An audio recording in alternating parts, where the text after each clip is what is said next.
Quando você está pensando em estratégia contra um adversário claro definido, então não estratégia tipo business e tudo mais, mas acabar com aquele cara, uma das coisas que você pode fazer é pensar quais são as coisas que esse cara ou esse grupo precisa para existir, ou que ele precisa alcançar, quais são os objetivos futuros dele para continuar crescendo, e como é que eu nego esses objetivos a ele, como é que eu posso agir de uma forma que ele não consegue essas coisas ou não tem o que ele precisa para funcionar.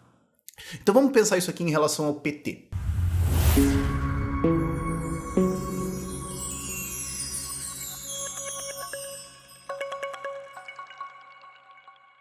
E primeiro, sim, ideias arrumadas, aparentemente vocês gostaram disso, vamos testar isso por um tempo, vai que vocês gostam.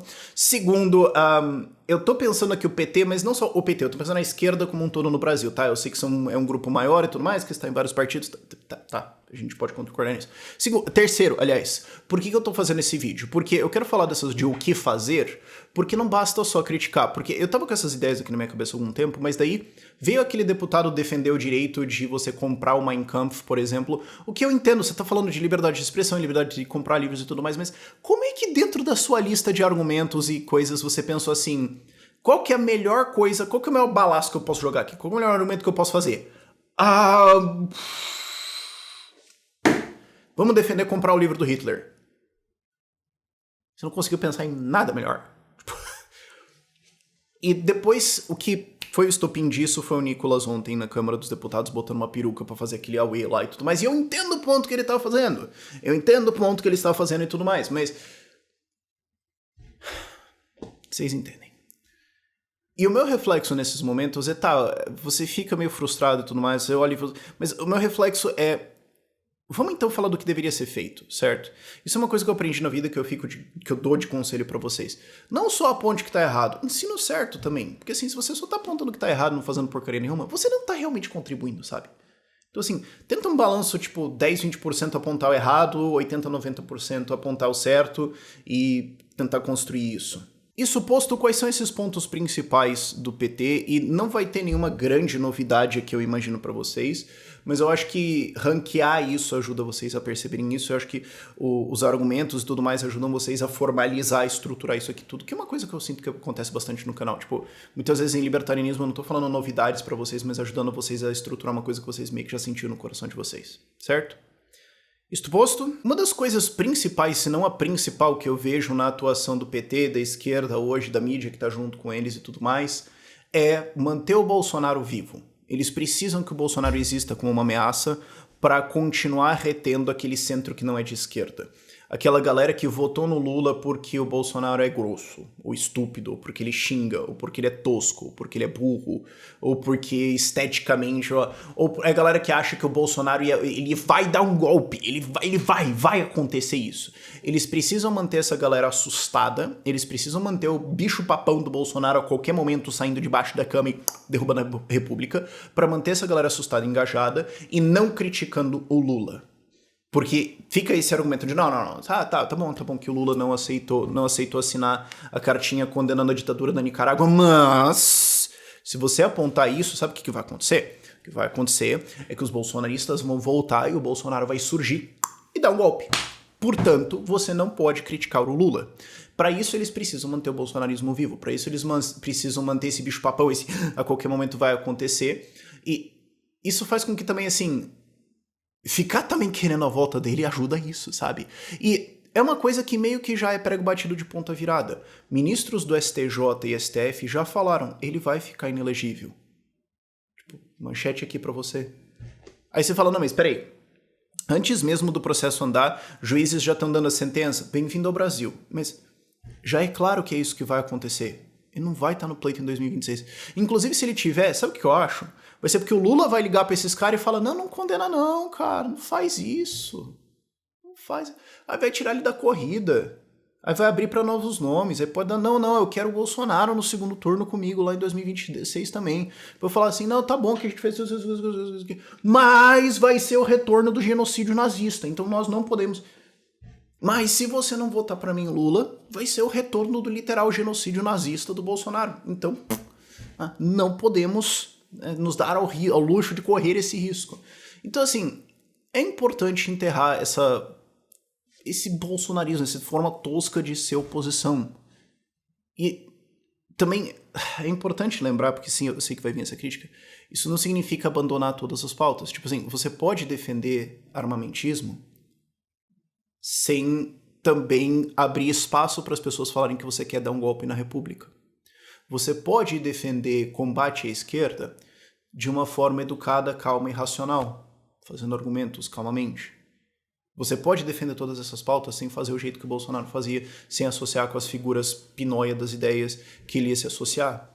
Eu espero que isso não seja um conceito complexo, mas eu lamento o fato de que para muita gente isso vai ser um conceito complexo. Só entendam que quando você alimenta de volta esse bolsonarismo, você está jogando o jogo que o PT e que o Lula querem de manter o bolsonarismo vivo porque eles precisam desse bicho-papão. E sim, eu fico absolutamente desgraçado da cabeça com o fato de que ainda existe gente hoje, em 9 de março de 2023, é a data atual, e com o Lula fazendo tudo, os caras ainda acham que o maior risco de Brasil é o Bolsonaro dar um golpe. Cara, é caso clínico, é internação e é remédio, se você acha isso a essa altura. Eu não sei, você tá além da racionalidade. Mas o fato é que esse sujeito vota. Para de alimentar os medos do cara. Não tem muito sentido isso. O segundo ponto, eu acho que é o mais óbvio, eu nem preciso ficar muito nisso aqui, porque todo mundo já sacou e já existe uma oposição legal a isso, que é o projeto cultural e educacional da esquerda. Eles querem sim usar a educação e cultura para fazer todo mundo pensar de uma maneira de esquerda. Nenhuma. Eu preciso continuar nesse assunto aqui, falar, a gente precisa se opor a isso aqui? Acho que não. Mas assim, você pode fazer isso também sem defender ditadura, sem defender golpe, sem berrar, sem ser estúpido. Acho que é isso que eu precisava falar. Agora, outro ponto, regulação de redes sociais. Isso aqui é ponto fundamental para a existência da esquerda, para a continuidade deles. Porque eles já notaram que eles não conseguem sustentar debate, eles já notaram que, inclusive, existe um limite desse projeto cultural e educacional, porque uma hora eles vão ter que defender ditadura e tudo mais. Eles já notaram que o povo não quer comunismo, não quer socialismo, por isso que o Lula fez campanha prometendo picanha e não revolução.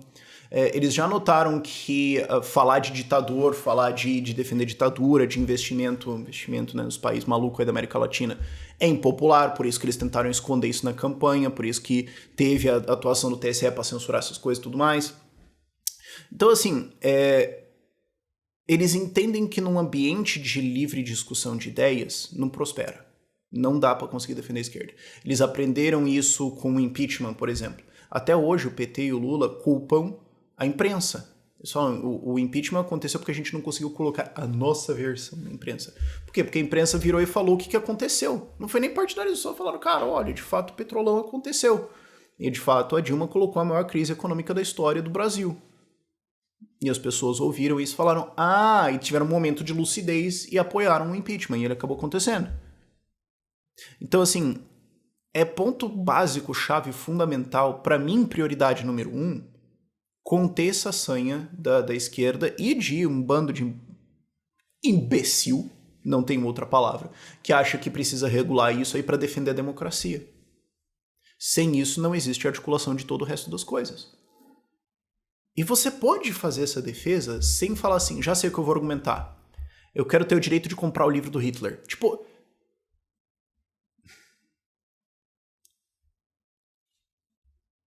eu defendo que você possa comprar isso, sim. Agora, eu colocaria isso no top 50 argumentos que eu tenho para fazer em defesa da liberdade de expressão? Não.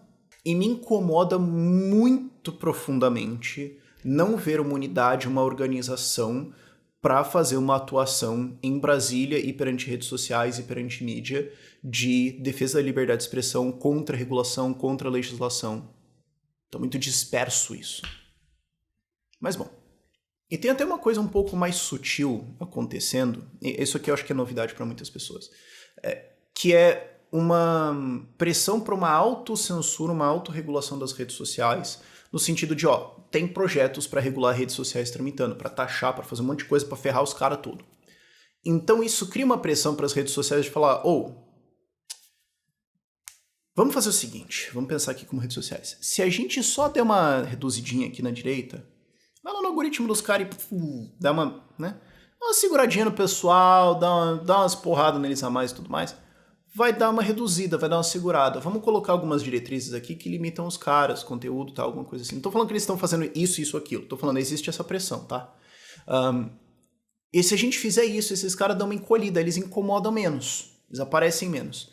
O que, né, faz com que o pessoal que tá querendo regular e proibir a gente, talvez dê uma acalmada. Eles talvez não vão achar assim tão urgente passar a lei. Então se a gente fizer assim internamente uma seguradinha, ou não deixar isso aqui tanto assim, talvez a porrada vai vir mais leve. É que nem a autocensura de você pensar assim, olha, se eu só não criticar a B e C, eu não vou tomar uma carecada aqui. Então, é a mesma coisa. Isso é uma coisa que está acontecendo de algumas formas um pouco complicadas de explicar aí, mas existe essa pressão hoje. E eu não estou vendo nenhuma ofensiva, uma defensiva, né, no caso, de manter a liberdade de expressão viva no Brasil. Palhaçada não está faltando fazerem.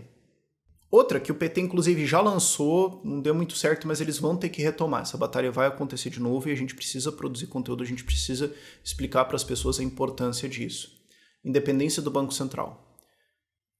O Lula precisa voltar com populismo, gasto maluco pra caramba, crédito bancário, crédito barato nos bancos estatais, porque com isso ele compra apoio de setores. Tipo, você pode não gostar muito de mim e tudo mais, mas tem esse crédito do BNDES aí. E aí, mano, né, vamos evitar soltar umas opiniões aí que podem ser negativas, porque de repente você pode não passar no nosso filtro aqui pra receber um crédito, né, cara? Se você tá recebendo crédito barato aí, você realmente vai ficar tão puto assim? Eles precisam voltar com isso, eles precisam voltar com aquele orçamento maluco de obra pra todo lado, eles precisam de todas essas coisas de populismo e tudo mais.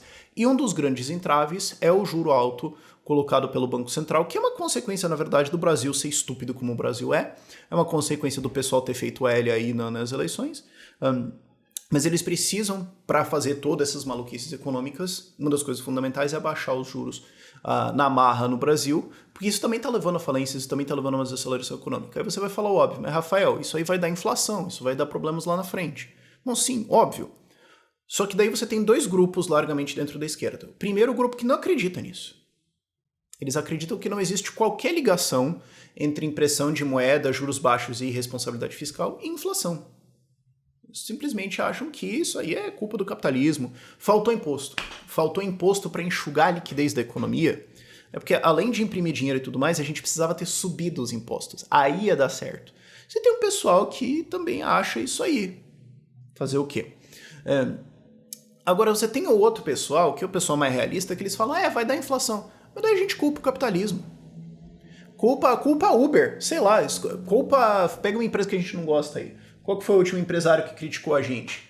Culpa o Luciano Hang. Sei lá, mano.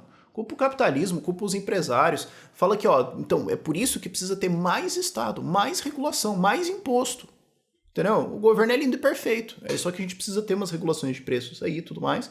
E talvez o Estado vai precisar entrar em coordenar melhor a cadeia de produção de alimentos no Brasil para evitar esse tipo de problema. E daí, eventualmente, você chega numa situação como na Venezuela, onde o governo, de fato, controlava a importação de comida para o país e, de fato, no fim das contas, controlava quem comia. Eles estão vendo isso como, vai dar problema, mas a gente usa isso como uma escada para conseguir mais poder. Só que isso só acontece se eles conseguem derrubar a independência do Banco Central. E é um porra explicar isso? É um porra explicar isso. É insuportável, é chato, é longo, é técnico, é nerd e tal. Mas a gente precisa explicar para as pessoas, olha, é importante ter um Banco Central independente para a política monetária não estar na mão de político, para não ter populismo, para não ter inflação. E é importante não ter inflação por causa disso. E inflação acontece porque existe expansão de base monetária, as pessoas imprimem dinheiro da inflação, é só olhar a Argentina. Precisa ter isso aqui porque é isso aqui que defende o dólar. Se o juro não tivesse alto, o dólar ia para infinito e além, nós íamos virar Argentina. Como é cômodo ter a Argentina de vizinho, né? Nós vamos virar Argentina, tudo vai encarecer, vai ser uma maluquice isso aqui. Os juros não são altos, pô, é uma sabotagem do Bolsonaro. Porra, o Banco Central tá subindo o juro durante o governo Bolsonaro, mano, você tá louco? Se fosse para ajudar o cara, eles iam ter baixado. Depois culpa o Lula, sei lá, de alguma forma, não sei. A gente tem esse juro alto porque o Brasil é um país instável, um país de risco. Você fala, pô, mas Rafael, é muito difícil explicar isso. É difícil fazer oposição contra o PT. Se fosse fácil, eles não iam estar aí. Só que você precisa ter argumentos de qualidade, você precisa ter calma, você precisa ter uma qualidade técnica para fazer isso e você precisa conseguir traduzir isso para as pessoas comuns. E é isso que precisa ser uma das ofensivas agora, falar da importância de estabilidade fiscal, de estabilidade financeira, de responsabilidade, de corte de gastos. Uma coisa que eu estava reclamando durante essa pauta de alta de impostos nos combustíveis é que ninguém da oposição estava falando assim, pouquíssimas pessoas da oposição estavam falando, pô, e cortar gasto? Eles falavam, não, nós somos contra. Tá, mas pô, dá uma outra solução, dá alguma coisa, aponta os gastos, faz isso, faz um contraponto. Não precisa botar uma peruca para fazer isso. Próximo ponto, e esse aqui muita gente fala, não, esse aí já tá feito. Não, não tá. Aparelhamento de judiciário da máquina. O Bolsonaro deu uma limpona nesses anos aí. Deu uma zerada no sistema de tirar um monte de gente e tudo mais. Tá sendo refeito agora o loteamento de cargos. O Lula ainda tá loteando os cargos do segundo e terceiro escalão, agência reguladora, todas essas coisas ainda estão em loteamento. Eles precisam refazer isso, eles precisam retomar crescimento de cargos, porque inclusive vários cargos foram deletados, o que está dificultando, que foi uma das boas ações do governo Bolsonaro, né? De não só deixar os cargos vagos, mas de deletar. Não, agora você tem que recriar, e daí é projeto de lei, demora e tudo mais. Então aí tem um espaço para oposição, vamos protelar esses projetos de lei, enrola esse troço, não pode deixar crescer esse cargo. Por quê? Porque a moeda vai ser comprado e vendido. Tem que denunciar, tem que falar, ó, tá vendo como os caras estão apontando? Ah, mas tem que ficar acompanhando o diário oficial e indo atrás. Sim, tem que. Fazer oposição é um trabalho técnico e chato, você não quer, ficar em casa. Como, por exemplo, teve que pegaram lá o sindicalista que entrou no Prev. O cara é professor, o cara é formado em História, formado graduação e mestrado em História, e é sindicalista, zero experiência em gestão financeira, nada, e vai gerir o Prev, que é o Fundo de Aposentadoria do Banco do Brasil, 250 bilhões de reais administrados ali. Você tem que olhar e falar, ó, gente, ó, povo, tá vendo? Ó o que tá acontecendo. Funcionários do Banco do Brasil, ó o que tá acontecendo. População, vocês vão pagar essa conta. Ó a merda. Você precisa ir nisso aqui um por um e apontar como esses cargos são apontados. Isso não foi uma coisa que foi legal, que estourou, que eu tava soltando foguete de alegria, que as pessoas começaram a reparar a nomeação de Tribunal de Contas. As pessoas começaram a descobrir que isso existe. Porque o que é o Tribunal de Contas? Você tem municipais, estaduais e o federal, né, que é o TCU, Tribunal de Contas da União, que eles inspecionam os gastos públicos para encontrar corrupção, desperdícios, etc. E podem ou aprovar essas contas e, portanto, passar pano para desperdício, corrupção, etc. Ou detectar problemas e, então, ir atrás pode até tornar alguém inelegível. Isso aí isso aí via de regra pelos níveis estaduais é ex-deputados ou associados que são promovidos a ministros dos tribunais de contas, por isso que não pega porcaria nenhuma, mas começou uma onda de colocar a esposa de ministro do Lula. Você olha e fala, mano, a última aí foi na Bahia, ela é enfermeira, e agora vai operar Tribunal de Contas que inspeciona dezenas de bilhões de reais de gasto. Com todo respeito aos enfermeiros, convenhamos o que está acontecendo aqui, né? Precisa expor isso, precisa fazer oposição, precisa impedir eles de maquinarem toda essa estrutura ou, no mínimo, expor o que está acontecendo. Não tô vendo isso muito aí. O que eu tô vendo é que teve um projeto do Novo. Aí vai lá, o Rafael defendeu o Novo. Não é pra eu falar do projeto? Isso aqui que eu não falo. O projeto é ruim. Se protocolarem outras coisas também, eu falo delas. Me manda que eu falo. Pena que não tem. O Novo colocou um projeto para evitar nepotismo cruzados em tribunais de contas e coisas associadas assim. Tem que botar esse projeto, tem que causar em cima. E, mas isso aí é difícil de passar. Então você expõe que não passou. Você fala, estamos querendo fazer um projeto aqui para evitar nepotismo cruzado. Por que tá todo mundo evitando, né? Por que o pessoal não quer fazer isso? Ô, população, vocês estão vendo? A gente tá querendo evitar que os caras coloquem família no Tribunal de Contas que vai inspecionar as contas deles. As pessoas são contra. Os políticos que estão contra. Vocês estão entendendo o que tá acontecendo aqui? Entendeu? Não? Deixa eu explicar melhor. A gente precisa fazer isso.